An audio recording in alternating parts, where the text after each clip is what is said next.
দক্ষিণ হালমাৰা মানকাছাৰৰ পৰা কবি আব্দুল কাদেৰ মিয়াই তেখেতৰ দেউতাকলৈ এটি অনুভৱ লিখি পঠিয়াইছে। অনুভৱটিৰ শিৰোনাম মনটো চিৰদিন সেউজীয়া হৈ থাকিব বিচাৰে। প্ৰকৃতিৰ নিয়ম অনুসৰি সেউজীয়াৰ পৰা ধূসৰৰ যাত্ৰা আৰম্ভ হ'ল। বিদ্ৰোহী মনে মাত দিলে তেওঁ চিৰসেউজ হৈ থাকিব বিচাৰে। এতিয়াও মনটোৱে বাৰ্ধক্যৰ হালধীয়া শৰীৰটোক লৈ যায় কফি হাউচৰ প্ৰাণৱন্ত আড্ডালৈ। চকু দুটা গুচি যায় ভিক্টোৰিয়া মেমৰিয়েল গ্ৰাউণ্ডলৈ। মনটোৱে ধূসৰ হ'ব নিবিচাৰে। উৎসৱৰ প্ৰতিটো দিনতে আনন্দত মতলীয়া হয় মন।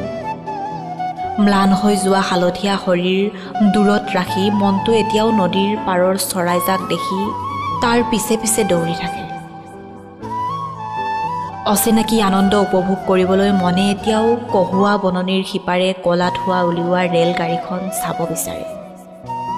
বিচাৰি ফুৰে শৈশৱৰ প্ৰিয় খেলবোৰ। মনটো এতিয়াও থমকি ৰয় গৰু গাড়ীৰ শব্দ শুনি।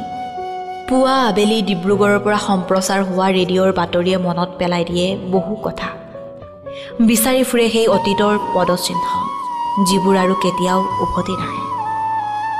কোনে তেওঁক মনত পেলাই দিব তেওঁ যে বহু দূৰ আগুৱাই আহিছে সেউজীয়াৰ পৰা ধূসৰ পথত। ম্লান হৈ যোৱা শৰীৰটোৱে চশমা অবিহনে দেখা নাপায় সুন্দৰ পৃথিৱী। শুকাই যোৱা শৰীৰটোৱে ৰঙীন সপোনৰ বোজালৈ দৌৰিব নোৱাৰে। দাপোনৰ সন্মুখত থিয় হৈ ভাৰাক্ৰান্ত মনে চিঞৰি উঠে মই চিৰদিনৰ বাবে সেউজীয়া হৈ থাকিব বিচাৰোঁ।